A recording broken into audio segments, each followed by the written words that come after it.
தேவ செய்தி இன்றைக்கு உங்களுக்கு ஆசீர்வாதமாக இருக்கும் என்று நான் விசுவாசிக்கிறேன். அல்லேலூயா. சரி, வாசிக்கலாமா?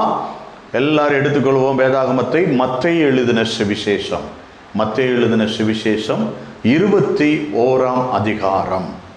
மத்தேயு எழுதின சுவிசேஷம் 21ஆம் அதிகாரம் வசனம் 1 to 9 வரைக்கும் வாசிக்க கேட்போம்.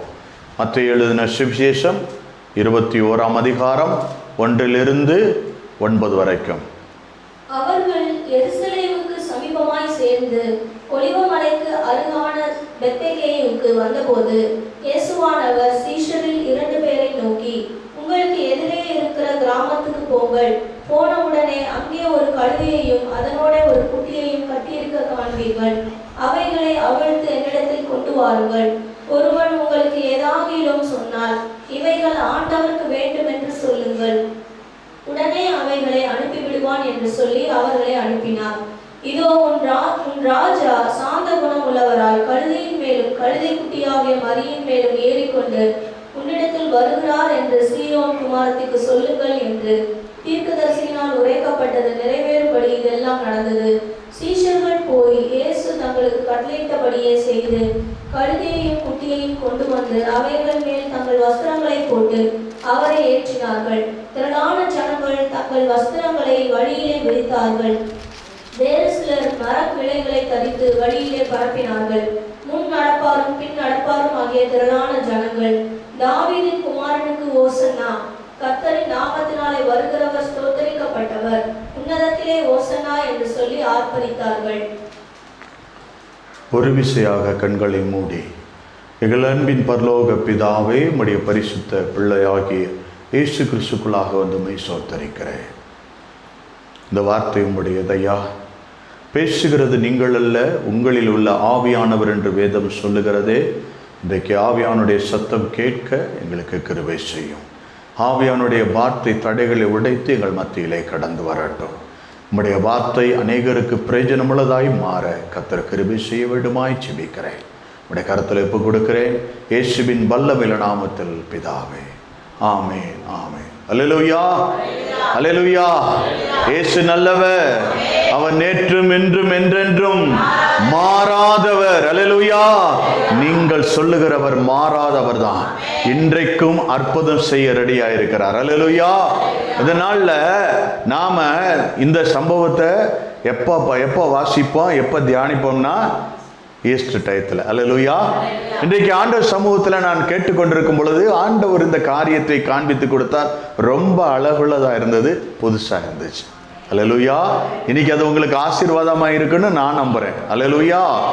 பாருங்க, இந்த கழுதைன்னு சொன்ன உடனே நமக்கு என்ன தெரியும்? அழுக்கு மூட்டை சுமக்கிறது தான் நமக்கு தெரியும். கழுதைன்னு சொன்ன உடனே எல்லாரும் என்ன செய்வாங்க? இந்த ஊர் உலகத்தினுடைய அழுக்க சுமக்கிறதா இருக்கிறது, அது கொண்டு போய் சுத்திகரிக்கிறதா பாதுகாக்கிறதா அது இருக்குன்னு அதுதான் நம்ம வந்து அநேக காரியங்களை பார்ப்போம். கழுதைனா ஒரு அவலட்சமான மிருகம் அப்படி இப்படின்னு சொல்லுவோம். ஆனால் இந்த இடத்துல கர்த்தர் ஒரு வித்தியாசத்தை காண பண்ணியிருக்கிறார். இந்த கழுதைக்கு ஒரு காரியத்தை சொல்லுகிறார். கழுதை மூலமாக அநேக காரியத்தை இன்னைக்கு நாம் கற்றுக்க போகிறோம். அல்லேலூயா.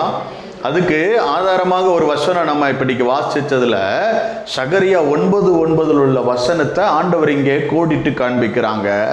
சீயோன் குமாரத்தியே மிகவும் களிகூர்ந்து, எருசலேமின் குமாரத்தியே கம்பீரி, இதோ உன் ராஜா உன்னிடத்திலே வருகிறார், அவர் நீதியுள்ளவரும் இரட்சிக்கிறவரும் தாழ்மையுள்ளவரும், கழுதையின் மேல் கழுதை குட்டியாகிய மரியின் மேலும் ஏறி வருகிறவராய் இருக்கிறார். இந்த வசனத்தை ஆண்டவர் பாருங்க, பழைய ஏற்பாடின் வசனங்களை எப்பயுமே புதிய ஏற்பாடுல கர்த்தர் கோடிட்டு காண்பிப்பார். எல்லா காரியமும் இது புறக்கணித்து தள்ளப்படுகிறதல்ல, அதில் உள்ளதை ஆதாரமாக, அது நிழலா இருந்தா புதிய ஏற்பாடு நிஜமா இருக்கும். அல்லேலூயா. அதை கொண்டு வந்து கர்த்தர் இங்கே இயேசு உறுதிப்படுத்துவார். அல்லேலூயா. பழைய ஏற்பாடுல பல காரியங்களை சொல்லுவாங்க, அங்க சொல்லக்கூடிய காரியம் இங்கே பலமாக இருக்கும், சில இடங்கள்ல அது மாற்றப்பட்டு மெதுவாக இருக்கும். அல்லேலூயா. அது சுமக்க முடியாத சுமையா இருந்தா சுமக்கிறவர் ஒருவர் வந்து அந்த காரியத்தை சுமந்து தீர்த்து முடிப்பார். அல்லேலூயா. இந்த காரியத்தை பார்க்கும் பொழுது இங்க சொல்லப்படுகிறது, இந்த கழுதை என்ன காரியம் செய்கிறது என்று 8 விதமான காரியத்தை உங்களுக்கு சொல்ல போறேன். 7 என்ன பூரணம், 8 பரிபூரணம். அந்த பரிபூரணத்தை உங்களுக்கு காண்பித்து கொடுக்க போகிறேன். அல்லேலூயா. இன்னைக்கு முதலாவது கட்டப்பட்ட கழுதை. அதை குறித்து இன்றைக்கு நான் பார்க்க போகிறோம். உங்களுக்கு பிரயோஜனமாக இருக்கு என்று நான் நம்புகிறேன். அல்லேலூயா. நம்முடைய இரட்சகர் உயிரோடு இருக்கிறார், மரித்தார், ஆனாலும் 3வது நாள் உயிரோடு எழுந்து வந்தார். அல்லேலூயா. இன்றைக்கு இயேசு சிங்காசனத்தில் வீற்றிருக்கிறவர் இன்றைக்கு அன்றைக்கு அவரை சுமந்த கழுதை எவ்வளவு மேன்மையுள்ளதா மாறினதோ இன்றைக்கு அப்படியாக நம்மை மாற்றப் போகிறார். அல்லேலூயா. சரி, மத்தேயு எழுதின சுவிசேஷம் 21ஆம் அதிகாரத்தில் 1-2 வசனங்களை வாசிக்க கேட்போம்.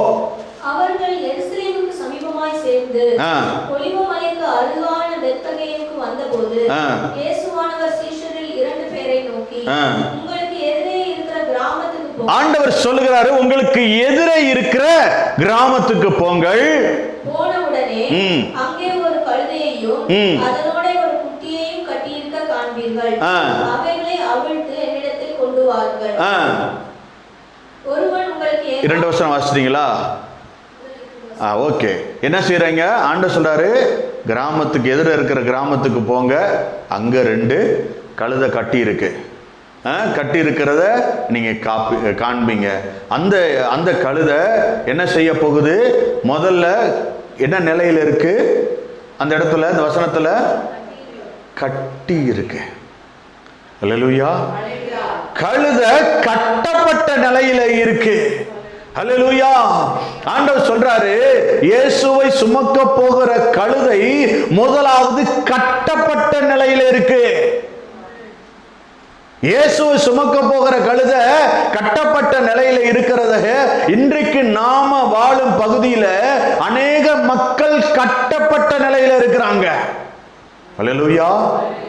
என்ன கட்டுல இருக்கிறாங்க தெரியுமா?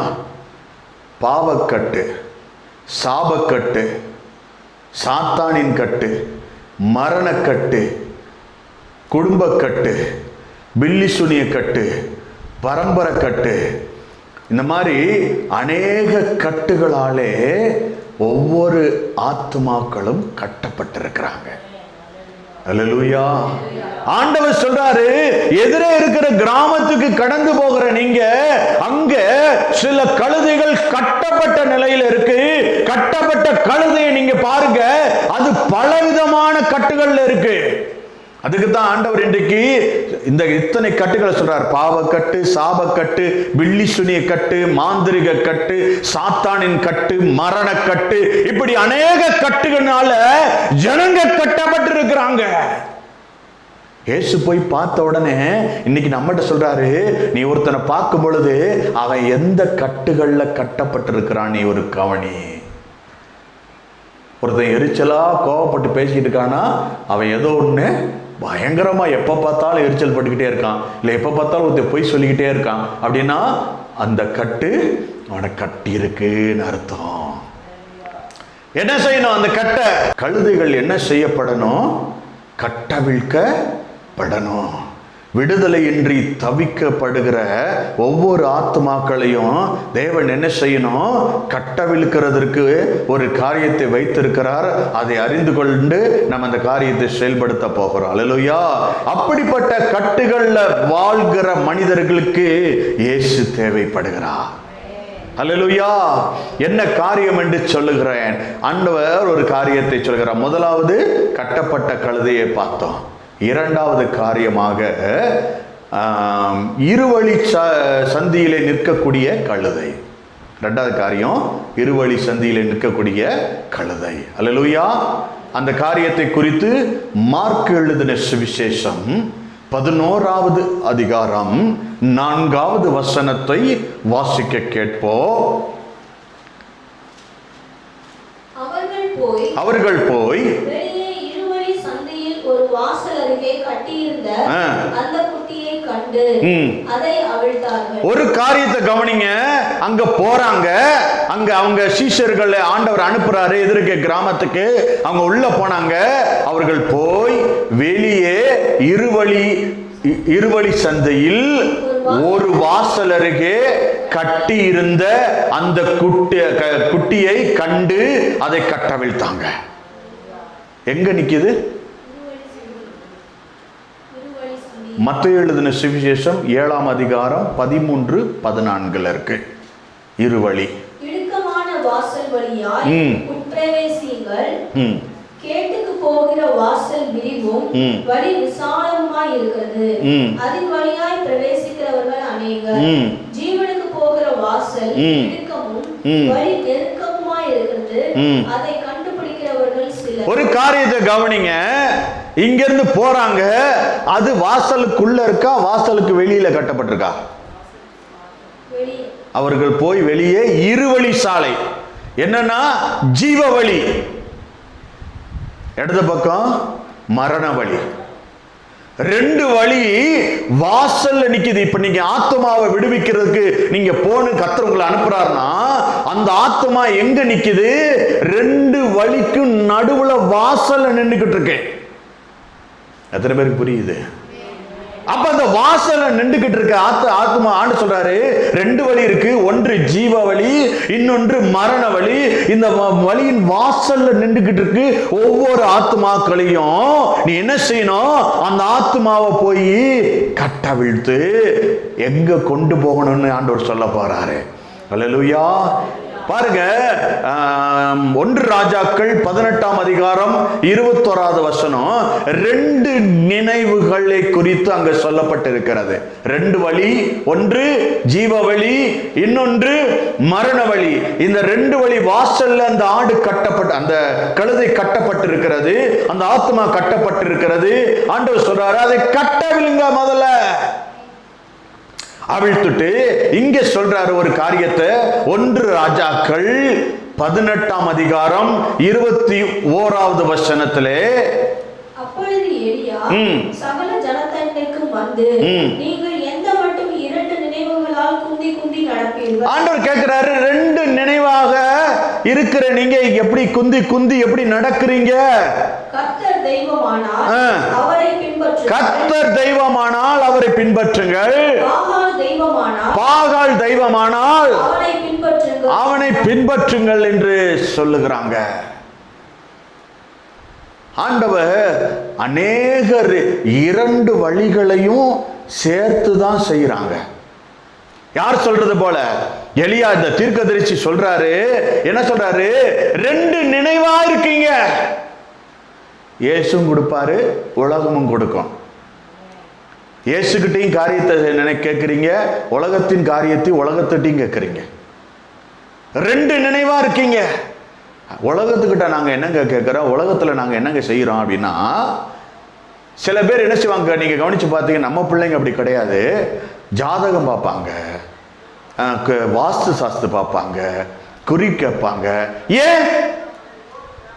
அதன் வழியாக நல்லது நடக்கும்னு. அது உங்களுக்கு நல்லது செஞ்சிருச்சுன்னா ஆண்டவர் எதற்கு? ஒரு உண்மை சாட்சியை உங்களிடத்தில் சொல்ல விரும்புகிறேன். ஒரு அருமையான சகோதரர் இருந்தார், உங்களுக்கு தெரியும் நினைக்கிறேன். அவருடைய வீட்டில் வாசல் பகுதி நேராக அப்படி வச்சிருக்கலாம். அவர் என்ன செஞ்சார் தெரியுமா? வாசல் இப்படி போய் இப்படி திரும்பி அப்படி உள்ள போகிற மாதிரி வச்சிருந்தார். 15 வருஷ விசுவாசி, ஆண்டவர் நல்லா அறிஞ்சவர் தான். வாசல் அப்படி வச்சிருந்தாரு. நாங்க எப்பயுமே அப்படியே போவோம், எங்களுக்கு அந்த வீட்டில் ஜெபம் பண்ண போவோம், எங்களுக்கு தெரியவே தெரியாது ஏன் அந்த வாசற்படி இப்படி வைக்கப்பட்டிருக்கிறது என்று எங்களுக்கு தெரியாது. நாங்கள் ஒரு முறை இந்த வீட்டிலே போய் நாங்கள் ஜெபித்துக் கொண்டிருக்கும் போது, எதற்காக என்று சொன்னால் அவங்களுடைய மகனுடைய திருமணத்திற்காக நாங்கள் ஜெபிக்க அந்த வீட்டுக்கு கடந்து போய் ஜெபம் பண்ணி கொண்டிருந்தோம். அப்பொழுது ஜெபிக்கிற வேளையில ஒரு காரியத்தை ஆண்டவர் சொன்னார். இவங்க வாஸ்து சாஸ்து பார்த்து இந்த வாசப்படி கட்டியிருக்கிறாங்க, இவங்களுக்கு நான் எதற்கு? உலகத்தை உலகத்தை காரியத்தை செஞ்சு பார்க்கறாங்க. இயேசுதான் செய்வார்னு முழு நிச்சயத்தை அவர் மேல வைக்காம, அவர் மேல விசுவாசத்துல காத்திருக்காம, அவருக்கு உலகத்தின் காரியத்தை செஞ்சு காத்திருக்காங்க. பிரேயர் முடிஞ்ச உடனே நான் அவங்ககிட்ட போய், அவங்க மனைவிட்ட போய், சிஸ்டர்கிட்ட போய் கூப்பிட்டு சொன்னேன், சிஸ்டர், ஆண்டவர் இப்படி ஒரு காரியத்தை சொல்றாங்க. உண்மைதான் பாஸ்டர், என் கணவர் வாஸ்து சாஸ்திர பிரகாரமாக தான் இந்த வாசலை அமைத்திருக்கிறார். நான் பலமுறை அவரிடத்துல சொல்லியிருந்தேன், அவர் கேட்கவே இல்லை. நான் அப்பொழுது ஆண்டவர் சொன்னதை சொன்னேன். ஆண்டவர் உங்களை பார்த்து கேட்கிறார், உனக்கு ஜாதகமோ உனக்கு வாஸ்துதாஸ்துவோ எல்லாத்தையும் அதுவே செஞ்சிருச்சுன்னா இனிமே நான் உனக்கு எதுக்கு? சில பேர் பார்த்தீங்கன்னா இந்த ட்ரெஸ்ஸை போட்டு போனால் தான் வேலை கிடைக்கும், இல்லை அந்த இதை மாற்றிட்டு போனால் தான் இது நடக்கும், இப்படி வீட்டில் இது இருந்தால் தான் இது எனக்கு நல்லா வரவு வரும், இந்த பர்ஸ் வச்சுருந்தா தான் எனக்கு நல்லதாக கிடைக்கும், இதில் கொண்டு எதை நம்புகிறோம்? எதை நம்ப மறுத்தோம்? யாரை சார்ந்து கொள்ளுகிறோம்? ஆண்டவர் சொல்றாரு, அந்த மனுஷன்கிட்ட போய் சொல்லு, நான் உனக்கு எதுக்கு? நான் உனக்கு தெய்வமா இருந்தா நான் எதுக்கு? நீ வாஸ்து பார்க்கும் பொழுது உனக்கு அநேக செல்வம் வந்துருச்சு, உன் வீடு திருப்பி கட்டும் பொழுது சாப்பிடுற இடத்துல போற இடத்துல சாப்பிடுறேன்னா நான் எதுக்கு? அடுத்த நாள் காலையில எனக்கு போன் வருது, பாஸ்டர், என் வீட்டு வாசல் படியை என் கணவர் இடித்து நார்மலாய் கட்டி கொண்டிருக்கிறார். வாசலை கத்த திறந்தார். என்ன நடந்துச்சு தெரியுமா? அவருடைய மூத்த மகனுக்கு வர வேண்டிய பணம் 5 லட்சம் கடந்து வந்தது. எதனால நின்றுச்சு தெரியுமா? அவங்க இயேசுவை நம்பாம வாஸ்து சாஸ்திர நம்பி இருந்தனால அவங்களுக்கு அற்புதம் நடக்காம போச்சு. என்னைக்கு நீ உன் பர்ஸை நம்பி இருக்கியோ, என்னைக்கு நீ உன் ட்ரெஸ்ஸை நம்புறியோ, என்னைக்கு அந்த காரியத்தை நம்புறியோ, அன்னைக்கு அற்புதம் நடக்காது. என்றைக்கு அதெல்லாம் விட்டுட்டு இயேசுவை நம்புறியோ, அன்றைக்கு உன் வாழ்க்கையில அற்புதம் நடக்க ஆரம்பிக்கும். 5 லட்சத்தை கொண்டு போய் ஒரு வீட்டை வாங்கினாங்க. அல்லேலூயா. அந்த வீட்டை வாங்கினாங்க. அந்த மகனுக்கு ஒரு திருமண காரியத்தை கர்த்தர் உண்டு பண்ணினார். அற்புதமாக திருமணம் உண்டாக்கப்பட்டது. திருமணம் அற்புதமாக நடந்து முடிந்தது. இன்னைக்கு அழகான ஒரு குழந்தையை கொடுத்திருக்கிறார். வீட்டில் மகிழ்ச்சி பூரணமாய் கர்த்தர் வைத்திருக்கிறார். என்னைக்கு நம்பிக்கை திருப்பினாங்களோ அன்றைக்கு அவங்களுக்கு வைத்திருந்த அத்தனை ஆசீர்வாதம் திரும்பிச்சு. நீங்க என்னைக்கு ஏதாவது ஒரு காரியங்கள் உங்க வாழ்க்கையில் அப்படி ஏதாவது நம்பி இருந்தீங்கன்னா இன்றைக்கு அதை விட்டுட்டு இயேசுவை நோக்கி பாருங்க. உங்க வாழ்க்கையில ஒரு ஆசீர்வாதத்தை இயேசு கொடுக்க நினைக்கிறார். அல்லேலூயா. ஆண்டவர் சொல்றாரு, 2 நினைவா நீ ஏன் இருக்கிற? 2 நினைவா இருக்காத. இயேசுவை நம்பினா அவர்கிட்ட நில்லு. உன் ஆசீர்வாதத்தை எங்கிட்ட எப்படி வேணாலும் அதை கொண்டு கொடுக்க அவரால் முடியும். நீ நம்புறியா? நீ நம்பினா இயேசு உனக்கு உன் ஆசீர்வாதத்தை கொடுக்க வல்லவராக இருக்கிறார். அல்லேலூயா. சரி, 3ஆவதான காரியம். முதல் காரியத்தை கட்டப்பட்ட கழுதை. 2வது காரியம் இருவழி சந்தையில் நிற்கக்கூடிய கழுதை. 3வது காரியம் வாசல் அருகே நின்ற கழுதை. மார்க்கு எழுதின சுவிசேஷம் 11வது அதிகாரம் 4வது வசனத்தை வாசிக்க கேட்போம்.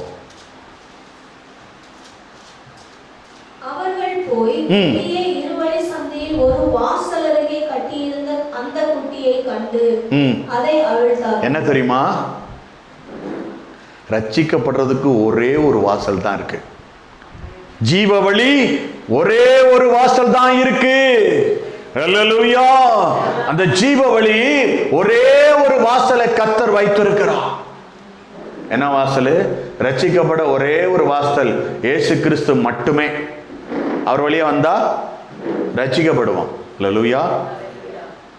யோவான் 10ஆம் அதிகாரம் 9வது வசனத்தை வாசிக்க கேட்போம். யோவான்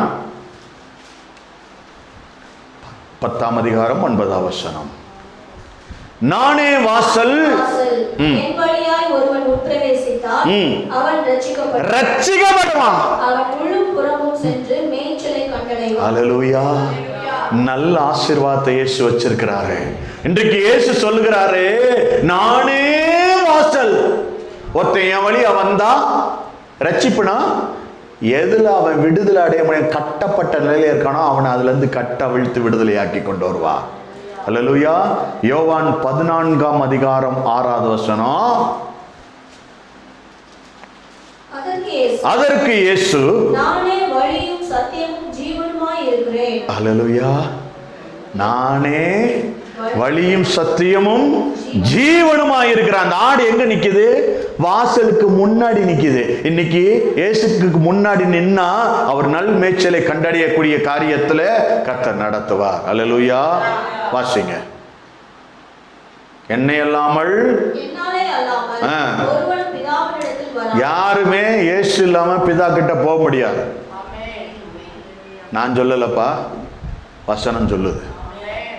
அவர் தான், அவரால் தான் பரலோக ராஜ்யத்துக்கு போக போகிறோம். அவரை இல்லாமல் வேற ஒருத்தராலும் பரலோக ராஜ்யத்துக்குள்ள நம்ம பிரவேசிக்க முடியாது. உங்களுக்கு தெரியுமா பேழைக்குள்ள எத்தனை வாசல் இருந்துச்சு? ஒரு வாசல் மட்டும்தான்.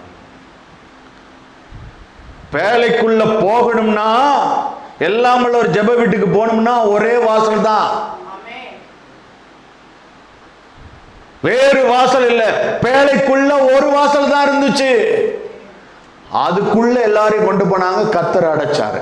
அதுக்குள்ள எல்லாரையும் ரட்சித்தார்னா உலகத்தின் அழிவில் இருந்து அந்த பேழைக்குள்ள வச்சு காப்பாத்தினாரு. அல்லேலூயா. ஒரு காரியம் தானே இருந்துச்சு. ஆசரிப்பு கூடாரத்தின் வாசல் எத்தனை? அது ஈஸியா இருந்துச்சு. இது கொஞ்சம் கஷ்டமான கொஸ்டினா இருக்கு. என்னங்க, ஒரு வாசல் தாங்க ஆசரிப்பு கூடாரத்துக்கு. 10 வாசல் வச்சிருப்பாங்க. அல்லேலூயா. ஒரு வாசலை பத்தி தானே பேசிட்டு இருக்கோம். ஒரே வழிதான் இருக்கிற இயேசுன்னு தான் சொல்லியிருக்கேன். அப்புறம் ஆசரிப்பு கூடாரத்துக்கு வேற எத்தனை வாசல் வச்சிட போறாரு? ஒரு வாசல். அல்லேலூயா. ஒரே வாசல். கட்டி இருந்த கழுதை குட்டிக்குள்ள ஆண்டவர் ஒரு காரியத்தை வைக்கிறாங்க. என்ன செய்யறாங்க? வாசல் அருகே நின்ற கழுதை குட்டி கட்டவிழ்க்க வேண்டும், வாசலுக்குள்ள பிரவேசிக்க வேண்டும். அநேக ஆத்துமாக்கள் கட்டப்பட்ட நிலையில இருப்பாங்க. அவங்க கட்டவிழ்க்கப்படணும். அவங்க கட்டவிழ்க்கப்பட்டு அதுல பிரவேசிக்கப்படணும். வாசலருக்கு நின்று கொண்டிருக்கிறது நாம கட்டவிழ்த்தா அதன் வழியா பிரவேசிப்பாங்க. இயேசுதான் வழி, அதற்குள்ளாக அவர்கள் பிரவேசிப்பாங்க. அல்லேலூயா. அப்போஸ்தலர் 4ஆம் அதிகாரம் 12வது வசனம். அப்போஸ்தலர் நடபடிகள் 4ஆம் அதிகாரம் 12வது வசனம். அவராலே அன்றி வேறொருவராலும் ரட்சிப்பு இல்லை. இப்ப எப்படி எழுதியிருக்கு? அவராலே இன்றி வேறொருவராலே ரட்சிப்பு இல்லை. ஹல்லேலூயா. அவர் ஒருத்தரால தான் ரட்சிப்பு, வேற ஒருத்தர் இடத்துல இருந்து ரட்சிப்பு இல்லை. வேதம் அப்படித்தான் சொல்கிறது. இயேசு ஒருவரே ரட்சிக்கிறவராய் இருக்கிறார். இயேசு ஒருவரே வழிநடத்த வல்லவராய் இருக்கிறார். இயேசு ஒருவரே இந்த நாளிலே ஒரு மாற்றங்களை உண்டாக்க வல்லவராய் இருக்கிறார். ஹல்லேலூயா. வாசிக்கலாமா? ஆண்டவர் ஒரு காரியம் முன் வைக்கிறார். அவராலே இன்றி ரட்சிப்பு வேற எங்கேயும் இல்லை. 1 தீமோத்தேயு 1ஆம் அதிகாரம் 15வது வசனம். பாவிகளை ரட்சிக்க கிறிஸ்து இயேசு உலகத்தில் வந்தார் என்கிற வார்த்தை உண்மையும். அல்லேலூயா. பாவிகளை ரட்சிக்கிறதற்கு இயேசு வந்தார். ரட்சிக்கிறதுனா கட்டவிழ்க்கிறது, விடுதலையாக்குறது, மீட்டெடுக்கிறது, பரலோக ராஜ்யத்துல சேர்க்கிறது. இயேசு சொல்றாரு, நான் ஒரு பாவின்னு யாராவது ஒரு மனுஷன் ஆண்டவர்கிட்ட போய் நான் உண்மையா என் உள்ளத்தை முழு உள்ளத்தோட நான் பாவி ஆண்டவரேன்னு ஒப்புக்கொள்கிறவனை இயேசு மீட்டெடுக்க வல்லவராய் இருக்கிறார். அல்லேலூயா. அவனை கட்டவிழ்த்து இயேசு விடுதலையாக்குகிறார். 4வது காரியம், சீஷர்களால் கட்டவிழ்க்கப்பட்ட கழுதை. மார்க் 11:4.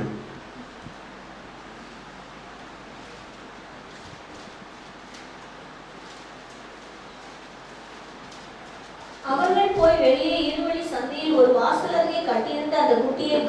அதை அவிழ்த்தார்கள். என்ன நடக்குது இங்க? பலவிதமான கட்டுகளால் கட்டப்பட்டு இருக்கிற மக்களை விடுதலையாக்குற பணி சீஷர்களிடத்திற்கு வந்திருக்கிறது. நம்ம எல்லாரும் சீஷர்களாய் இருந்தால், ஆண்டவர் சொல்றாரு, சீஷர்களாய் மாற்றப்பட்டிருந்தால் நாம கட்டவிழ்க்கிற அதிகாரத்தை பெற்றிருக்கிறோம் என்று அர்த்தம். அல்லேலூயா. அநேகரை ஆண்டவர்கள் என்ன செய்யறாரு? சீஷராய் மாற்றும்படிக்கு ஒரு காரியத்தை சொல்லுகிறாரு. மத்தேயு எழுதின சுவிசேஷம் 28ஆம் அதிகாரம் 19ஆம் வசனம் 20ஆம் வசனத்தை வாசிக்க கேட்போ.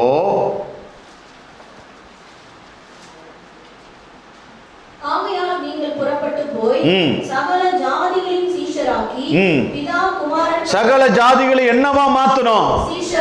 சீஷர்களாய் மாற்றணும். நீங்க எல்லாரும் சீஷர்களாய் மாறணும். அப்பதான் நீங்க, கர்த்தர் என்ன சொல்றாரு? அதிகாரம் பெற்றவர்களாய் மாறுங்க. நீங்க ஜெபிக்கும் பொழுது விடுதலை வர வேண்டும். நீங்க ஜெபிக்கும் போது அற்புதம் நடக்கணும். நீங்க ஜெபிக்கும் போது கர்த்தர் பல மாற்றங்களை கொண்டு வர வேண்டும். ஆண்டவர் விசுவாசிக்கிறவர்கள் நடக்கும் அடையாளங்களை அநேகம் வைத்திருக்கிறாரு. உங்க வீட்டில இருந்தே தொடங்கணும். நம்ம ஜெபிக்கிற போது நம்ம ஜெபத்துல ஒரு பெரிய மாற்றத்தை நீங்க பார்க்க வேண்டும். அல்லேலூயா. ஆண்டவர் சொல்றாரு, நீங்க சீஷராக்குங்க. எப்ப? பிதா குமாரன் பரிசுத்தாவி நாமத்தினாலே அவர்களுக்கு ஞானஸ்நானம் கொடுத்து நான் உங்களுக்கு கட்டளையிட்ட யாவையும் அவர்கள் கைக்கொள்ளும்படி அவர்களுக்கு உபதேசம் பண்ணுங்கள். இதோ உலகத்தின் முடிவு பரியந்தம் சகல நாட்களிலும் நான் உங்களுடனே கூட இருக்கிறேன். அல்லேலூயா. உலகம் முடிவு பரியந்த சகல நாட்களும் இயேசு உங்களோடு இருக்கிறேன் என்று சொல்லுகிறார். அல்லேலூயா. கழுதையை கட்டவிழ்க்க வர்றதுக்கு இயேசு பலசாலியை தெரிந்து கொள்ளலைங்க. இயேசு யாரையும் பலசாலியை தெரிந்து கொள்ளல. கஷ்டப்படுறவன், முடியாதவன், நடக்க முடியாதவன், பலவீன, ஒன்னுத்துக்கு தேராதவன், ஐஸ்வர்யம் இல்லாதவன், நான் ஒன்னுத்துக்குமே வழி இல்லாதவன் நினைக்கிறவங்களை தான் கர்த்தர் உயர்த்தி கொண்டு வந்திருக்கிறாரு. அதுக்கு ஆண்டவர் பயங்கரமான யுத்த வீரனை கொண்டு வந்து ஜெயத்தை கொடுக்கல. ஒண்ணுமே தெரியாதவர்களை கொண்டு வந்துதான் கர்த்தர் காரியங்களை வாய்க்க பண்ணுகிறார். அல்லேலூயா. அவர் தேர்ந்தெடுத்தவர்கள் பலசாலிகள் அல்ல. மீன் பிடிக்கிறவங்க, அவங்க தேர்ந்தெடுத்தவங்க பலசாலிகள் கிடையாது. ஒன்று சாதாரண மனிதர்களை ஆண்டவர் தேர்ந்தெடுத்தார். அதுல நல்லா கவனிச்சு பாருங்களேன். சீஷர்களை வேறு பிரித்த காரியத்துல யார் ஏசப்பா வார்த்தையை கேட்டு செயல்படுத்துறாங்களோ அவங்கள தான் பிரித்து எடுத்திருப்பாங்க. அந்த அவங்கெல்லாம் நல்லா கவனிச்சு பார்த்தீங்கன்னா எதுக்குமே இது பண்ணியிருக்க மாட்டான். ஆனா இவருடைய வார்த்தைக்கு கீழ்ப்படிந்து அவன் நடக்கும் பொழுது அவனை கர்த்தர் உயர்த்தி கொண்டு போவாரு. இந்த உலகம் உன்னை புறக்கணிச்சிருச்சுன்னா, நீ இயேசுவை பிடிச்சு நிக்கிறேனா, இயேசு உன்னை உயர்த்தி கொண்டு போய் நிறுத்த போறாரு. உன் சொந்தக்காரன் உன்னை விட்டு போயிட்டானா, உன் இனஜன பந்துகள் உன்னை மறந்துட்டானா, இயேசு உன் பக்கத்துல நிக்கிறாருன்னு அர்த்தம். உன்னை உயர்த்த போறாருன்னு அர்த்தம். அது உன் வாழ்க்கைக்குள்ள வரணும்னு தான் கர்த்தர் இந்த காரியத்துல நிக்கிறாரு. அல்லேலூயா. ஐந்தாவதாக, கழுதையை கட்டவிழ்க்கிறது மூலமாக தடை உடைகிற காரியத்தை குறித்து நாம் பார்க்க போகிறோம். அதே மார்க்கு 11ஆம் அதிகாரம் 5வது வசனம். அப்பொழுது அங்கே நிற்கிறவர்களில் சிலர், நீங்கள் குட்டியை அவிழ்க்கிறது என்ன? அங்க கேட்கிறாங்க, அந்த கிராமத்துல உள்ள கேட்கிறாங்க, ஏன் இந்த கழுதையை அவுக்குறீங்க? ஒரு ஆத்மாவை கிறிஸ்து மூலமா விடுதலை ஆக்கணும்னா சாத்தான் பற்பல தடைகளை கொண்டு வருவான். சகை இயேசுவை ஈஸியா பார்க்க முடிஞ்சா, அவனுக்கு ஒரு தடை இருந்துச்சு. ஜனக்கூட்டம் அவனுக்கு தடையாயிருந்தது. லூக்கா எழுதின சுவிசேஷம் 19ஆம் அதிகாரம் 3வது வசனத்தில் எழுதியிருக்கிறது, சகைக்கு ஜனக்கூட்டம் அவரை பார்க்க முடியாதபடி தடையாயிருந்ததாம். மார்க் எழுதின சுவிசேஷம் 2ஆம் அதிகாரம் 3ஆம் வசனத்திலிருந்து 5ஆம் வசனத்திலே, திமிர்வாதக்காரன் இயேசு தொட்டு சுகமாக்க முடியாதபடி ஜனக்கூட்டம் உன் ஜனத்தை உனக்கு தடையா நிற்பான். எதுக்கு தெரியுமா? நீ உயர்த்தப்பட போறன்னு சாத்தான் அவன் டீம் பண்ணி நிப்பாட்டுவான். உன் ஜனமே வந்து நிப்பான். நீ இயேசுவால உயர்த்தப்பட போற, அவனுக்கு பிசாசுக்கு தெரிஞ்சு ஒரு கூட்டத்தை அனுப்புவான். பயந்துராத. லூக்கா எழுதின சுவிசேஷம் 18ஆம் அதிகாரம் 35வது வசனத்திலிருந்து 43வது வசனத்துல ஒரு பர்த்திமை என்று குருடனுடைய சத்தத்தை அதிகமாய் கூப்பிடும் பொழுது அவனை தடை பண்ற கூட்டம் எழுப்பி வரும். அந்த தடையை உடைச்சுக்கிட்டு அவன் எழுந்து நின்று, தாவீதின் குமாரனே எனக்கு இறங்கும் என்று கூப்பிட்ட உடனே அவர் நின்றார், திரும்பினார், நிப்பாரு, திரும்பி வருவாரு, தூக்கி எடுப்பாரு. அல்லேலூயா. இயேசு இன்றைக்கு உன் சத்தத்தை இங்க பாருங்க, தடை பண்றவன் வருவான்னு சொல்லிட்டாரு. இயேசுவை கூப்பிட முடியாதபடிக்கு நிறைய நெருக்கம் வரும், தடை வரும். அந்த தடையை தாண்டி நீங்க இயேசு கிட்ட நின்னீங்கன்னா உங்க வாழ்க்கை இயேசு அற்புதமாய் மாற்றுவார். விசுவாசிக்கிறவன் அவருடைய வார்த்தையை முன்னிட்டு எல்லா காரியத்தையும் ஒண்ணுமில்லாம ஆக்கிப்பட்டா நிச்சயமா ஜெயம் உண்டு. எதிராளி விழுந்து போவான், கர்த்தர் உன்னை ஆசீர்வதிப்பாரு. அல்லேலூயா. விசுவாசத்தினால வார்த்தையை கொண்டு அந்த தடையை உடைச்சிடணும். எத்தனை தடை வந்தாலும் அதை உடைச்சு போடணும். அல்லேலூயா. ஒரு காரியம், காலையில சூரியன் எழுந்து வருது, இலைகள் மேல பனித்துளி பார்த்திருக்கீங்களா? அழகா முத்து முத்தாக நிற்கும். சூரியன் வர்ற வரைக்கும் தான் நிற்கும் தடை. சூரியன் எழும்பி வந்துருச்சுன்னா அந்த பனித்துளியை நீங்க பார்க்கவே முடியாது. இயேசு சொல்றாரு, இயேசு வர்ற வரைக்கும் தான் தடை நிற்கும். அவர் வந்துட்டார்னா, அவருடைய வார்த்தை உட்பிரவேசிச்சுன்னா எல்லா தடைகளும் ஒன்றுமில்லாமல் தவிடுபடியாய் கர்த்தர் நிர்மலமாக்கி போடுவார். அப்பா வர்ற வரைக்கும் தாங்க உங்க பிரச்சனையில நிப்பாங்க. ஒரு நாள் உங்க கூட ராஜாதி ராஜா நிப்பாரு, கத்தாதி கத்த நிப்பாரு, சாவாமை உடையவர் உன்னோடு கூட நிப்பாரு. அன்றைக்கு அநேகர் யோபுவை தேடி இனஜன பந்துக்கள் எல்லாம் தேடி வந்தது போல கர்த்தர் உன் பக்கமாய் திரும்ப பண்ணுவார். அல்லேலூயா. ஆறாவதாக, இயேசுவிடம் வந்த கழுதைக்கு என்ன கிடைச்சிச்சு? ஆறாவது காரியம், இயேசுவினிடத்துல வந்த கழுதைக்கு கிடைத்த காரியத்தை இன்றைக்கு பார்க்க போகிறோம். மார்க் 11:7 எடுத்துக்கொள்ளுங்க, வாசிங்க. 11:7. அவர்கள் அந்த குட்டியை இயேசுவினிடத்தில் கொண்டு வந்து அதின் மேல் தங்கள் வஸ்திரங்களை போட்டார்கள். அவர் அதின் மேல் ஏறி போனார். ஒரு காரியத்தை பாருங்க, நம்ம ஆத்மாக்களை கொண்டு வந்து ரட்சித்து இயேசுவினிடத்தில் கொண்டு வர வேண்டும். இயேசுவினிடத்தில் கொண்டு வந்து கொடுத்துட்டா, ஒரு கழுது குட்டியை கட்டவிழ்த்து கொண்டு வந்து இயேசு கிட்ட கொடுத்துட்டீங்கன்னா, இயேசு யோவான் எழுதின சுவிசேஷம் 6ஆம் அதிகாரம் 37ஆம் வசனத்துல ஒரு காரியத்தை சொல்லுகிறாரு, என்னிடத்தில் வருகிறவனை நான் புறம்பே தள்ளுவதில்லை. அல்லேலூயா. இயேசு கிட்ட வந்தவங்களை யாரையுமே இயேசு புறம்பே தள்ளுகிறதில்லை. மத்தேயு 11:28 வருத்தப்பட்டு பாரம் சுமக்கிறவர்களே, நீங்கள் எல்லாரும் என்னிடத்தில் வாருங்கள், நான் உங்களுக்கு இளைப்பாறுதல் தரேன்னு சொன்னவரே வந்தவங்களுக்கு இளைப்பாறுதல் கொடுப்பாரு. ஆடு இயேசு கிட்ட வந்துருச்சுன்னா ஆட்டுக்கு இளைப்பாறுதல் கிடைக்கும், கழுதைக்கு இளைப்பாறுதல் கிடைக்கும். அல்லேலூயா. அங்க கிடைச்ச காரியம் என்ன? இயேசுவினிடத்துல கொண்டு வந்து அந்த ஆத்துமா கொடுத்தா ரட்சிப்பு கிடைக்கும். ஆண்டவர் சொல்றாரு, என்னிடத்துல யார் வந்தாலும் நான் வெளியே தள்ள மாட்டேன். இயேசு கிட்ட வருகிறவர்களை புறம்பே தள்ள மாட்டார். அல்லேலூயா. மார்க் வஸ்திரம் போட்ட கழுதை குறித்து 7வது காரியம், வஸ்திரம் போட்ட கழுதை. மார்க் 11:7 வாசிங்களேன். அவர்கள் அந்த குட்டியை இயேசுவினிடத்தில் கொண்டு வந்து அதின் மேல் தங்கள் வஸ்திரங்களை போட்டார்கள். இயேசு கிறிஸ்து என்ன செஞ்சாரு? பாவத்தை மன்னித்து விடுதலையாக்கி ஒவ்வொரு மனுஷனுக்கும் அருளும் ஆவிக்குரிய ஆசீர்வாதம்னு ஒன்று இருக்கு.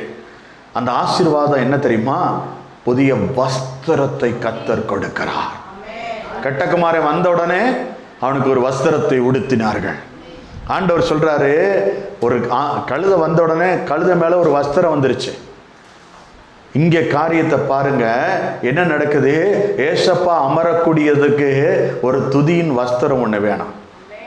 7 விதமான வஸ்திரத்தை குறித்து ஆண்டவர் என்கிட்ட சொல்லியிருக்கிறாரு. முதல் வஸ்திரம் ரட்சிப்பின் வஸ்திரம். ஏசாயா 61:10 இருக்கு. என்ன வசனம்? என்ன வஸ்திரம்?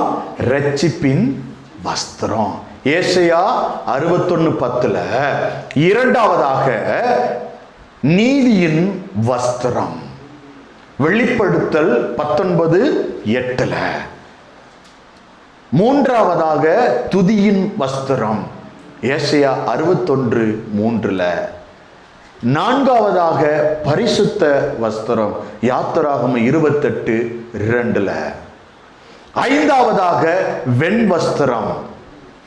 வெளிப்படுத்தல் 3:5 ஆறாவதாக சித்திர தையலாடை வஸ்திரம். சங்கீதம் 45:13-14 இருக்கு. ஏழாவதாக உயர்ந்த வஸ்திரத்தை கர்த்தர் உடுத்து வைக்கிறார். லூக்கா 15:22 ரட்சிக்கப்பட்டவங்களுக்கு இந்த 7 வஸ்திரத்தை கர்த்தர் கொடுக்கிறார். இந்த 7 வஸ்திரம் உங்ககிட்ட இருந்துச்சுன்னா என்ன இருக்கு தெரியுமா?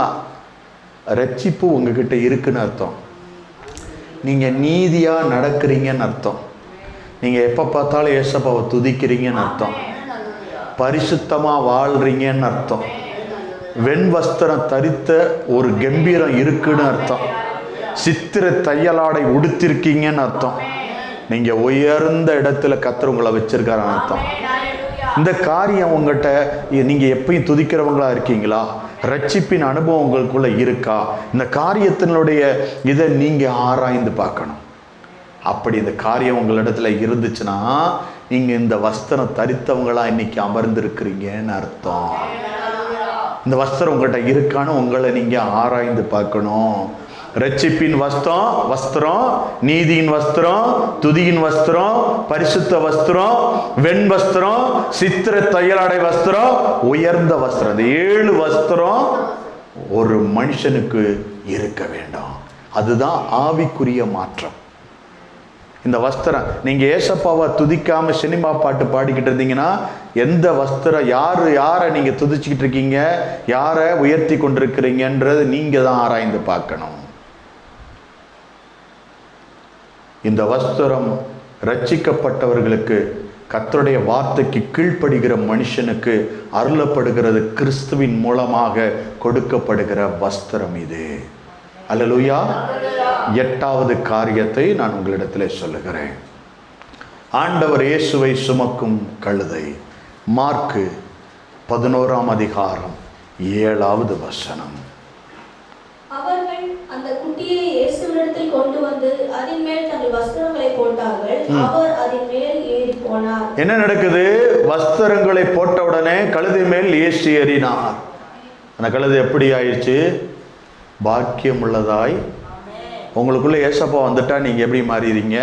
பாக்கியவதியாய், பாக்கியவான்களாய் நீங்க மாறுறது போல ஆண்டவர் சொல்றாரு. அந்த கழுதை பாக்கியம் உள்ள கழுதையாய் மாறிடுது. ஏசப்பா ஏறிட்டார்னா அடுத்து பரிசுத்த கழுதையா மாறிடுது. அல்லேலூயா. அதுக்கு இங்க பாருங்க, ஏசப்பா அதுக்குள்ள வந்துட்டார்னா அந்த கழுதை இஷ்டத்துக்கு எங்கேயும் போக முடியாது. தெரியுமா? அந்த கழுதை தான் இஷ்டத்துக்கு எந்த இடத்துக்கும் போக முடியாது. அல்லேலூயா. அந்த கழுதை தான் இனிமே தான் இஷ்டத்துக்கு போக முடியாது, தாறுமாறா ஓட முடியாது. அவர் நடக்கிற வழியில தான் அவரை சுமந்து கொண்டு போக வேண்டும். ஏசப்பா உங்க உள்ளத்துக்குள்ள வந்துட்டார்னா அவர் எங்க போகணும்னு நினைக்கிறாரா ஆட்டோமேட்டிக்கா அங்கதான் உங்களை கூட்டு போவாரு. அல்லேலூயா. நல்ல மேய்ப்பன் நிச்சயமாக தன் ஜீவனை கொடுத்தவர் நம்மளை நல்ல சரியான இடத்துக்கு கொண்டு போவாரு. நித்திய ஜீவ காலத்துக்கு கொண்டு போவாரு. அல்லேலூயா. ஒரு காலத்துல அழுக்கு மூட்டையை சுமந்துக்கிட்டு இருந்தது இன்றைக்கு பரிசுத்தரை சுமக்கிற கழுதையா மாறி இருக்கு. சில அழுக்கு நம்மளை விட்டு போகணும் தான் பரிசுத்தர் வந்து ஏறணும்னு நினைக்கிறாரு. நிறைய பேர் உள்ளத்துல அழுக்கு இருக்கு. வஸ்திரத்தை மட்டும் இல்லைங்க, மன்னிக்கிற தன்மை இல்லை, பொய் சொல்லுகிறது.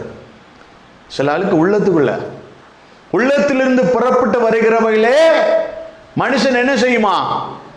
தீட்டுப்படுத்தும். வெளியிலிருந்து வந்து உங்களை தீட்டுப்படுத்தாது. உள்ளத்துக்குள்ள இருந்து போறதுதான் என்ன செய்யும்? மனுஷனை தீட்டுப்படுத்தும். ஆண்டவர் அதுதான் சொல்றாரு, இந்த கழுதை அழுக்கு வஸ்திரங்களை சுமந்து கொண்டு வந்தது. அழுக்கு மட்டுமே சுமந்துக்கிட்டு பாவத்தை, வியாதிய, பொல்லாத விபச்சார, விச்சை, வேசித்தனம், பல காரியங்கள், பலவிதமான வழிபாடு, பல காரியத்தை சுமந்து கொண்டு வந்துச்சு. இந்த கழுதை ஆண்டவருக்கு வேணும்னு கூட்டிட்டு வந்தோடனே அது மேலே ஒரு வஸ்திரம் தரிக்கப்பட்டது, துதியின் வஸ்திரம். இப்போ எல்லா வஸ்திரத்தையும் ஆண்டு சொன்ன அந்த 7 வஸ்திரத்தை அந்த மேலே போட்டாங்க. அந்த வஸ்திரம் வந்துருச்சுன்னா உங்களுக்குள்ள நீங்கள் எப்பயும் துதிக்கிறவங்களா இருந்தீங்கன்னா இயேசு உங்கள் உள்ளத்துக்குள்ள அமர்ந்திருக்கிறாருன்னு அர்த்தம். அல்லேலூயா. இந்த சோகமான ஆமேன் வேண்டாம். இயேசுவை சுமந்த, சிருஷ்டிகரை சுமந்த, இந்த உலகத்தை உண்டாக்கின சுமந்த கழுதைக்கு இன்றைக்கு மேன்மையான காரியம் உண்டாயிருச்சு. 1 பேதுரு 5:7 வாசிக்கலாம். ஆண்டவர் சொல்றாரு, இன்னைக்கு அப்படி சுமக்கிறவங்களை பார்த்து சொல்றாரு,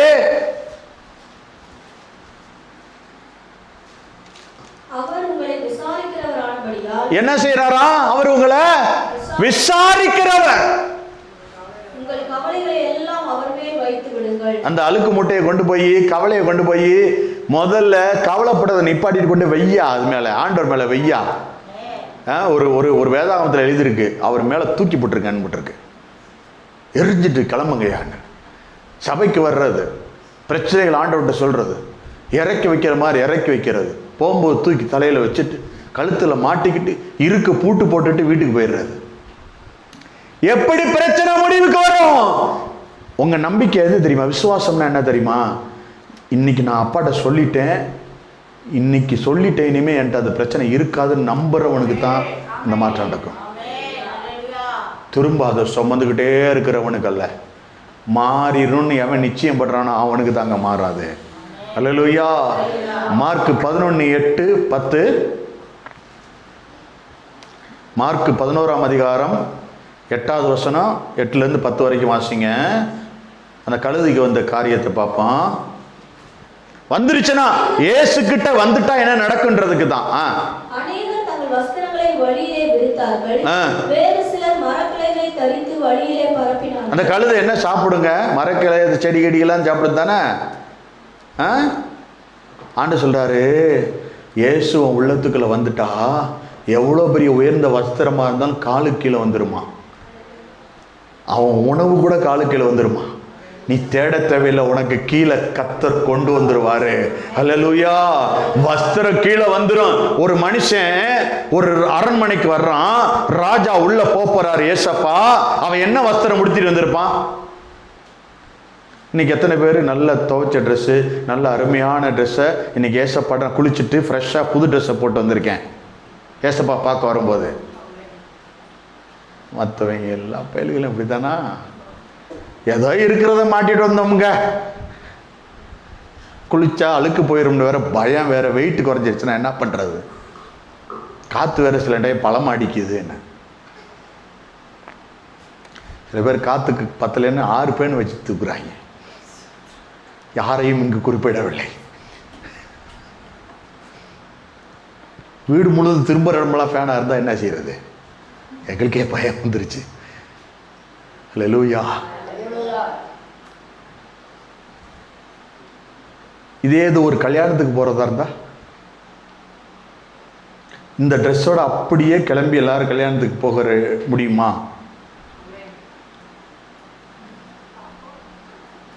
ஏசப்பா பார்க்க போகிறதுக்கு மட்டும் இருக்கிற அழுக்கு ட்ரெஸ்ஸில் ரொம்ப, அதனால தான் இந்த அழுக்கு இன்னைக்கு கழட்ட சொல்லியிருக்கார் போல இருக்கு. அடுத்த வாரம் எல்லாரும் நல்ல வஸ்திரத்தை, அருமையான வஸ்திரத்தை எடுத்துட்டு வர்றீங்க.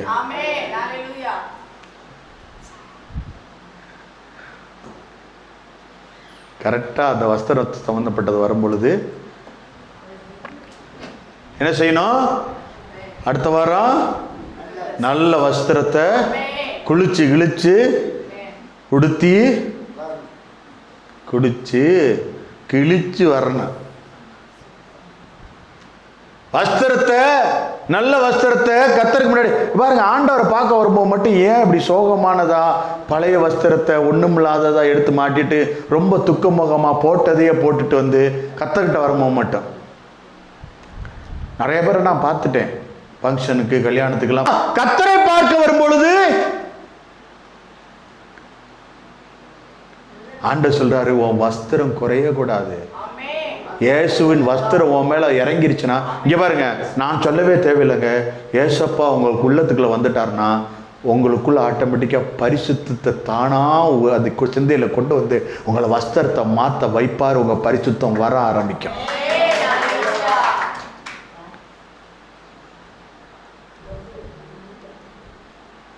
கம்யூனியன் அன்னைக்கு மட்டும் வெண் வஸ்திரம் இல்லை, எந்த வாரமும் போடலாம், வாரம் போடலாம். நீங்க அப்பா பிள்ளைன்னு ஒரு வஸ்திரத்தை உடுத்தி அடையதில் காட்டுங்களேன். ஒரு மாற்றம் உங்களுக்குள்ள வர. பாருங்க, கர்த்தர் சொல்ற வார்த்தையை கேட்டு நடந்தவங்க பல காரியத்தை சாதிச்சிருக்கிறாங்க. மவுண்ட் சிலாசர் ஒரு சாட்சி சொன்னார். அவர் ஊழியத்துக்கு வர்றதுக்கு முன்னாடி 77 அங்க அப்ப சொல்றார், நான்லாம் பிறக்கிறதுக்கு முன்னாடி அவர் அம்பத்தூர் பாடி அங்கே இருந்திருக்கார் சென்னையில். அப்போ அவர் ஊழியத்துக்காக ஜெபம் பண்ணிட்டு இருக்காரு. ஜெபம் பண்ணிட்டு இருக்கும்போது அங்கே ஒரு சொந்த வீடு இருக்குது. அவங்க அப்பா அம்மா சொல்லிட்டாங்க, அந்த வீடை உனக்கு தரேன். அவருக்கு ரொம்ப சந்தோஷம். 2-3 வீடு வாடகை வருது, அந்த வீடு இது இருக்குது. சரி, நம்ம அங்கேயே கீழே இப்படி ஒரு ஹாலை கட்டிட்டு சர்ச்சை தொடங்கிட்டு உக்காந்துருவான். சரி, இந்த சர்ச்சை எப்படி நடத்தலான்னு ஆண்டவர்கிட்ட போய் ஆலோசனை கேட்குறாங்க. ஆண்டவர் வார்த்தையை கொடுக்கணும்ல, எப்படி நடத்தணும்னு. அப்போ ஆண்டவர்கிட்ட கேட்குறாங்க, ஆண்டவரே நான் எப்படி இதை செய்யணும்னு எனக்கு சொல்லித்தாங்கப்பான்னு சொல்லி கேட்கும்போது ஆண்டவர் சொன்னார், நீ பெறப்பட்டு 4 மாடிக்கு போ. அப்போ இந்த வீடு அது வாட்டு இருக்கு, நீ பெறப்பட்டாங்க போப்பா. கிராமத்துக்குள்ள எதுக்கு ஆண்டவரே, என்ன நான் அங்கே போய் செய்வேன், நான் என்ன தெரியும், நீ போ. ஆண்டவர் சொன்னதை கேட்டு போனாரு. இன்னைக்கு 80,000 பேர் வர்றாங்க அந்த இடத்துக்கு. வெளிநாடுகள்ல இருந்து வர்றாங்க அந்த இடத்துக்கு ஊழியத்துக்கு. ஆண்டவர் சொல்றதை கேட்டு செஞ்சீங்கன்னா. லூக்கா எழுதின சுவிசேஷம் 5ஆம் அதிகாரத்தை வாசிக்க இப்போ 1 இது ஒரு 2-3 நாளைக்கு முன்னாடி ஆண்டவர் என்கிட்ட பேசுனது, திடீர்னு அதை நினைவுபடுத்துறாரு. வாசிக்கலாம்.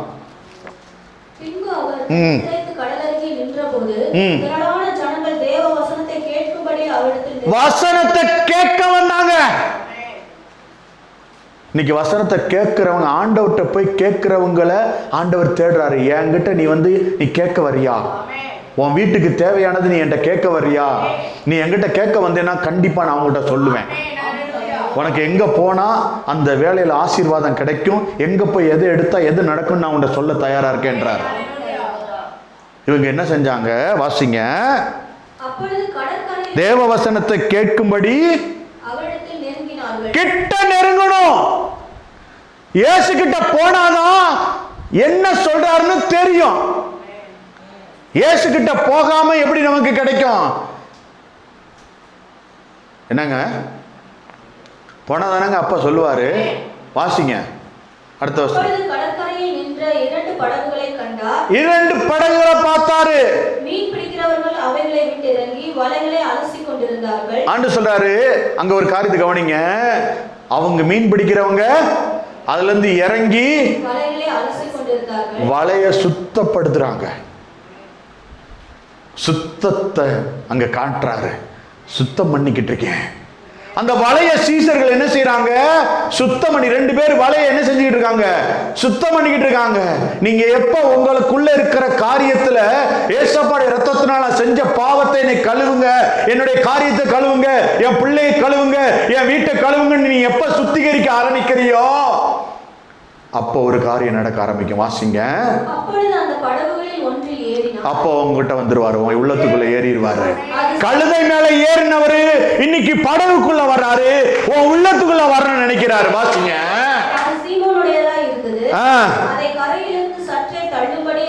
ஆண்டவர் சொல்றாரு கரையிலிருந்து சற்றே தள்ளும்படி.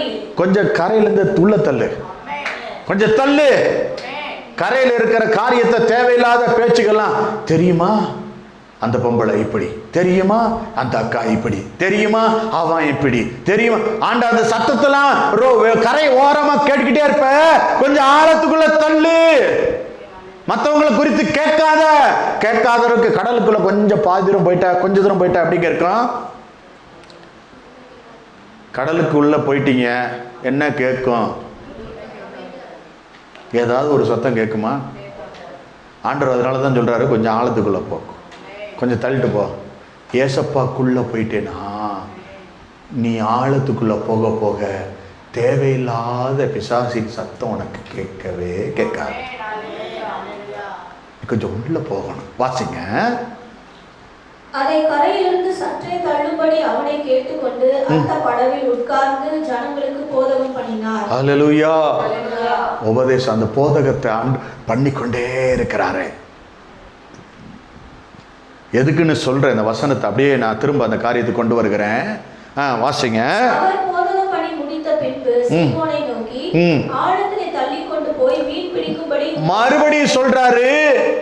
சுத்தம் பண்ணிட்டேல, இப்ப சொல்றாரு நீ ஆழத்துக்கு தள்ளிட்டு போ, இன்னும் ஆழத்துக்கு போ. உனக்குன்னு வச்சிருக்க ஆசீர்வாதத்தை நீ அப்பதான் பார்க்க முடியும். ஆழத்துக்கு தள்ளிட்டு போ. உன் ஆசீர்வாதத்தை உனக்கு காட்ட விரும்புறாரு. நீ ஏசப்பாக்கு டெப்தா உள்ள இறங்கு. நீ வெளியிலேயே நின்னுக்கிட்டே இருக்க, 4 பேர் பேசுறது கேட்கிற. இங்க பாருங்க, நிறைய பேர் இயேசுவை ஏற்றுக்கொண்டிருப்பாங்க, இயேசு சொல்றத கேட்டிருப்பாங்க, நல்லா இது பண்ணிருப்பாங்க. ஆனா அவங்களுக்கு இந்த உலகத்தில் உள்ளவங்க பேசுற வார்த்தையை கேட்டு கேட்டு கேட்டு அந்த வார்த்தையை ஆண்டவர் சொன்ன காரியத்தை சந்தேகப்பட்டு நிற்பாங்க. இன்னும் ஆழத்துக்குள்ள போகாம ஆண்டு சொல்றாரு, இதை விட்டுட்டு என் வேதத்தை எடுத்துக்கிட்டு அந்த வார்த்தையின்படி நீ ஜெபத்துல உட்கார்ந்து என்னோட கூட பேசும்படிக்கு நீ கொஞ்சம் ஆழத்துக்கு வா. ஆழத்தை தள்ளி கொண்டு போய் மீன் பிடிக்கும்படி உங்கள் வலைகளை போடுங்கள் என்றார். அதற்கு சீமோன், ஐயரே, நாங்கள் பிரயாசப்பட்டு நாங்க இரவு முழுவதும் பிரயாசப்பட்டோம், எங்களுக்கு ஒண்ணுமே ஆகப்படல. ஆகிலும் உம்முடைய வார்த்தையின்படியே வலையை போடுகிறேன் என்றான். ஆத்மா அப்படிதான் வரும். நாங்க எவ்வளவுதான் நம்ம மனுஷிகமா பிரயாசப்பட்டாலும் ஒண்ணுமே கிடைக்காது.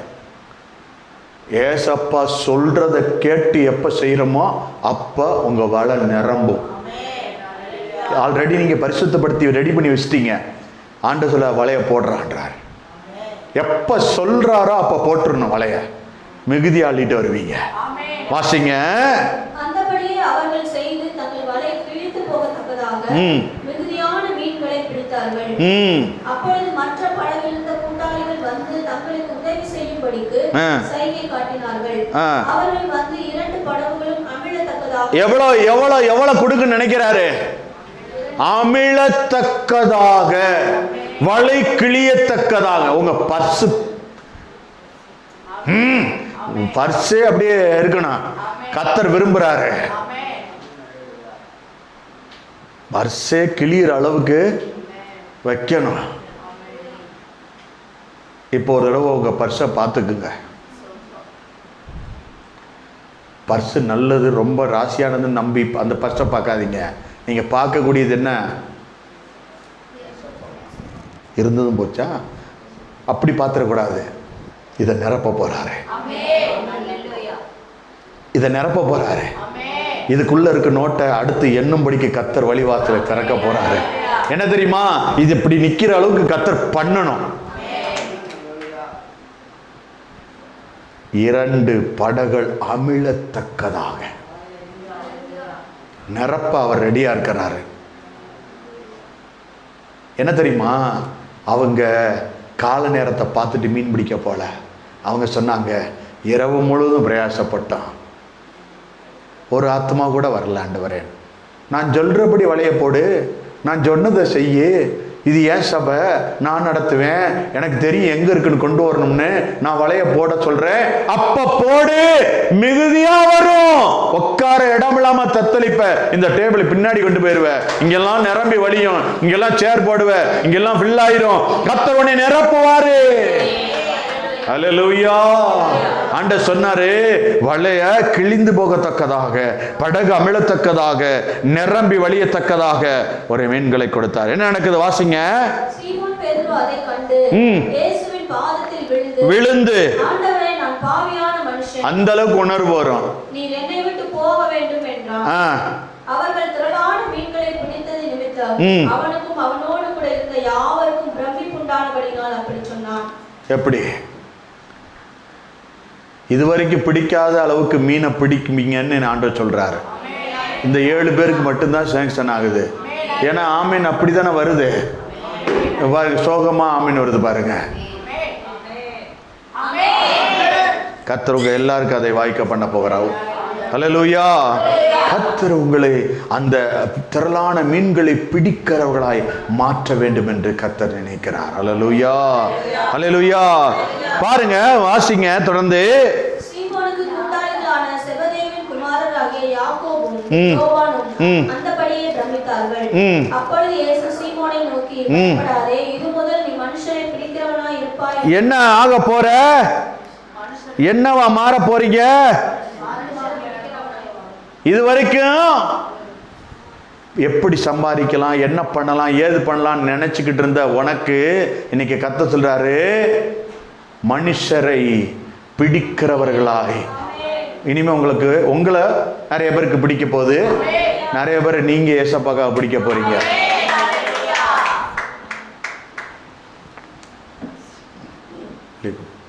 இயேசு நல்லவன். அல்லேலூயா. இயேசு செய்கிற காரியம் ஆச்சரியமான காரியம். வலைகளை என்ன செய்யறாரு? சொல்லும் போது போட்டா கிழியத்தக்கதாக, படகு நிரம்பத்தக்கதாக. படகு அமிழ் தத்தளிக்க போகுது. எதனால இந்த கழுதைய அவிழ்க்க முடியும் தெரியுமா? எதனால கழுதைய அவிழ்க்க முடியும்? நம்ம பார்த்தோம். இயேசு சொன்ன வார்த்தைய. அங்க போன உடனே அங்க இருக்கிறவங்க உன்னை கேட்பாங்க, இது ஏசப்பாக்கு வேணுன்ற வார்த்தைய அவர் சொல்லி அனுப்புவார் சீசர்கள்ட்ட. சீசர்கள் கேட்பாங்க. அந்த ஊருக்குள்ள உள்ளவங்க உங்களை கண்டிப்பா கேட்பாங்க, ஏன் குட்டி அவுக்குறீங்கன்னு கேட்பாங்க. கேட்ட உடனே நீ என்ன சொல்லணும் தெரியுமா? இது இயேசுவுக்கு வேணும். இதை யார் சொல்லி அனுப்புவா? ஏசப்பா சொல்லி அனுப்புறத நீங்க போய் அங்க சொன்னாதான் அது பட்டயம். தேவனுடைய வார்த்தை அந்த கட்டை வெட்டி எடுக்கிற பட்டயம். சத்தியத்தை அவங்க அறிஞ்சாங்கன்னா சத்தியம் அவங்கள விடுதலை ஆக்கிடும். இருபுறமும் கற்குள்ள பட்டயத்திலும் பட்டயம் இது. இந்த பட்டயத்தை கர்த்தர் சொல்றாரு, இத வச்சு சாத்தான் கட்டி இருக்கிற கட்டுகளை அறுத்தேடு. அந்த கழுதை விடுதலை ஆயிரும். அது நமக்கு தேவை. நமக்கு தேவையா? கர்த்தருக்கு தேவை. அப்பா அது உள்ளத்துக்குள்ள வரணும்னு நினைக்கிறாரு. பட்டயத்தை எடு, தேவனுடைய வார்த்தை எடு. இன்னைக்கு உங்ககிட்ட சொல்றாரு, உங்க வீட்டுல யாருமே சர்ச்சுக்கு வரலையா? கர்த்தருடைய வார்த்தையை கேளு. சொல்லுவார் எந்த வார்த்தையை உன் கணவர்கிட்ட கொடுக்கணும்னு, எந்த வார்த்தையை மனைவிட்ட கொடுக்கணும்னு, எந்த வார்த்தையை யார்கிட்ட கொடுக்கணும்னு. அந்த பட்டயத்தை எடுத்துட்டு போய் மத்தேயு 18:18 படி பூமியில நீ எவைகளை கட்டவிழ்ப்பாயோ பரலோகம் வரைக்கும் கட்டவிழ்க்கப்பட்டிருக்கான். உன் வீட்டுக்கார் பரலோகம் வர வரைக்கும் கட்டவிழ்க்கப்பட்டவராகவே இருப்பாரு. உன் வீட்டுக்கார் ரட்சிக்கப்படணுமா? கட்டவிழ்த்துரு. அந்த ஆடு, அந்த கழுதை இயேசுவுக்கு வேணும். அல்லேலூயா. இயேசு சொல்றாரு, தாவீதின் குமாரனே ஓசன்னா, கம்பீர சத்தம் கேட்டுச்சே பாருங்க. அது அந்த கழுதையும் கேட்டுக்கிட்டே தான் வருது. இயேசு துதித்து பாடுற சத்தத்தை கழுதையை கேட்டுக்கிட்டு தான் வருது. அல்லேலூயா. நீங்களும் கேட்கும்படி கர்த்தர் செய்வாரு. அல்லேலூயா. கர்த்தரை துதிக்கிற துதியின் பாடல்களை கேட்க கர்த்தர் கிருபை செய்வாராக. அல்லேலூயா. கர்த்தர் நடத்துகிற காரியம் ஆசீர்வாதமா தான் இருக்கும். அல்லேலூயா. தேவன் செய்ய நினைத்தது ஒன்றும் தடைபடாது. இன்றைக்கு ஆண்டவர் இந்த கழுதையை வைத்து நம்மளோடு கூட இடைப்பட்டு பேசி இருக்கிறார்.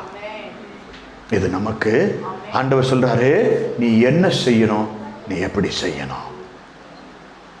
கழுத வாசல்ல நிக்குது, அப்பா கிட்ட ஜீவ வழிக்குள்ள உள்ள தள்ளிட்டேனா அது ரட்சிக்கப்படும், நல்மேய்ச்சலை கண்டடையும். உங்க ஜெபத்துல ரட்சிக்கப்படாதவங்களை கூப்பிட்டு உள்ள உட்கார வச்சுட்டீங்கன்னா, நீங்க ஜெபம் பண்ணிக்கிட்டு, குடும்ப ஜெபமோ நீங்க ஜெபம் பண்ணிக்கிட்டு இருக்கும் போதே அது உள்ள வந்து உட்கார்ந்துருச்சுன்னா நல்ல வாசலுக்குள்ள பிரவேசிச்சிடும். சாப்பிடும் போது எல்லாம் சேர்ந்து உட்காருவோம், ஜெபம் பண்ணும்போது அதே மாதிரி சேர்ந்து உட்காருவோம். இங்க சேர்ந்து உட்காரும் பொழுது ஒருமனப்ப ஏன் பெண்கள்லாம் கூடி கைகோர்த்து ஜெபம் பண்ணுங்க? ஒருமனப்படும் போது யாராவது ஒரு உள்ளத்துல ஒரு வேண்டுதலுக்காக நின்றுக்கிட்டு இருந்தாங்கன்னா அது அவங்களுக்குள்ள வாய்க்க பண்ணுமே, கிடைக்குமே. அதுக்கு தான் அவங்க எந்த கஷ்டத்தை வந்திருக்காங்கன்னு தெரியாது. நிச்சயமா கைகோர்த்திருக்கும் போது ஆண்டவர் சொன்னாரு, ஒருமனப்பட்டா நாங்க இருப்பேன், அவங்க காரியத்தை வாய்க்க பண்ணுவேன். எழுதினிருக்கால் முடக்குனா கர்த்தர் வெற்றியை கொடுக்க போறாரு. கர்த்தர் உங்க வாழ்க்கையில பெரிய அற்புதத்தை நடத்த போறாரு. எங்கள் அன்பின் பரலோக பிதாவே, உம்முடைய பரிசுத்த பிள்ளையாகிய இயேசு கிறிஸ்துக்குள்ளாக வந்து உம்மை ஸ்தோத்திரிக்கிறேன். இன்றைக்கு உம்முடைய வார்த்தையை அநேகர் கேட்டிருக்கிறாங்கப்பா. இந்த வார்த்தையில நீங்க அவங்களோட பேசியிருக்கீங்க. இன்றைக்கு இந்த உலக காரியத்தை அவர்கள் 2 நினைவுகளை விட்டுட்டு இனிமே நீங்க சொல்ற வார்த்தையை கேட்டு அவங்க வளையப்பட போறாங்க. அவர்கள் படகு நிரம்ப போகுது. ஆண்டவரே, எந்தெந்த ஆத்துமா கட்டப்பட்ட நிலையில் இருக்கிறதோ அந்த ஆத்துமாக்களை கட்டவிழ்க்கவர்கள் புறப்பட போகிறார்கள். அது இயேசுக்கு தேவை. இயேசு எப்படி என்ன சொல்றாரோ ஒவ்வொன்றையும் கேட்டு செயல்படுத்தும் போது அந்த காரிய நன்மைக்கு ஏதுவாக மாறப்போகிறது. ஒவ்வொரு பிள்ளைகள் வாழ்க்கையில் ஒரு மாற்றம் உண்டாகட்டும்பா. உங்க எதிர்பார்த்த காரியத்தில் ஜெயம் உண்டாகட்டும். இன்றைக்கு ஆண்டவரே, இந்த வார்த்தையின் சத்தத்திற்கு கீழாக அமர்ந்திருக்கிறவர்களே வாழ்க்கையில எந்த அற்புதத்துக்காக அமர்ந்திருக்கிறார்களோ அந்த அற்புதம் அவங்க வாழ்க்கையில நடப்பதாக. அவர்கள் எந்த கட்டுகளை இருந்தாலும் இன்றைக்கு வார்த்தை என்னும் இயேசு என்ற நாமத்தை ஆண்டவரே மத்தேயு 18:18 படி அவர்களை நான் பார்த்து கொண்டிருக்கிறவர்களை கட்டவிழ்க்கிறேன். அநேகர் வியாதி என்ற கட்டுகளை அகப்பட்டிருந்தால் அந்த கட்டு அவிழ்க்கப்படுவதாக. பில்லிசுனி கட்டுகள் அவிழ்க்கப்படுவதாக. ஆண்டவரே, பாவ கட்டு அவிழ்க்கப்படுவதாக. பிசாசின் கட்டு இயேசுவின் நாமத்தில் அவிழ்க்கப்படுவதாக. இன்றைக்கு ஒவ்வொருவரையும் விடுதலையாக்கி அவர்களை சாட்சியாக வைப்பீராக. உடைய கரத்தில் ஒப்புக் கொடுக்கிறேன் அப்பா. ஒவ்வொரு பிள்ளைகளை பார்த்து கொண்டிருக்கிற ஒவ்வொரு பிள்ளைகளையும் கட்டவிழ்த்து விடுதலையாக்கும். ஜெபிக்கிற ஒவ்வொரு பிள்ளைகளுடைய வாழ்க்கையில் மாறட்டும். உடைய கரத்தில் ஒப்புக் கொடுக்கிறேன். நீர் கூட இருந்து வல்லெடுத்த போருக்காய் நன்றி செலுத்துகிறேன். பெரிய மாற்றங்களை காணப்படும். இயேசுவின் வல்லமையுள்ள நாமத்தில் ஜெபிக்கிறேன் எங்கள் ஜீவனுள்ள பிதாவே. ஆமேன், ஆமேன், ஆமேன்.